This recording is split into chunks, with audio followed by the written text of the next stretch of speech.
Alright, so I wanted to kind of follow up from my last video on what mobility was and what passive range of motion was. And a good example is some or most people can passively get into a passive range of motion of a deep squat. And how you could do that is, look, most people can probably get right up in there to a wall, get into deep flexion like this, and then get into an overhead squat position. This is what it looks like to lay down and do a full overhead squat. And this is passive, right? The wall is pushing me into deep flexion, and I could just easily lay down and get into extension through my thoracic spine.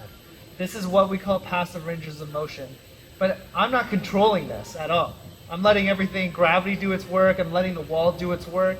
What active range of motion means to me is that you are able to get into a deep squat position like this, and you're able to control it. You're not pulling in like this, or you're not really getting into a cannonball like this, and you're just basically trying to hold on for dear life.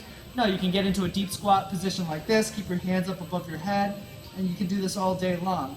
So passive ranges of motion are easy to do. Now, one caveat is, if you can't even get into a deep squat position in a passive range of motion, you are not going to get into an active range of motion of a deep squat. And that means in any position. That means if you can't passively get into an extended position into your shoulders passively, you'll never get there actively. The general rule is, if you can do active range of motion into like very deep and you have normal active range of motion, then you're going to always have normal passive range of motion.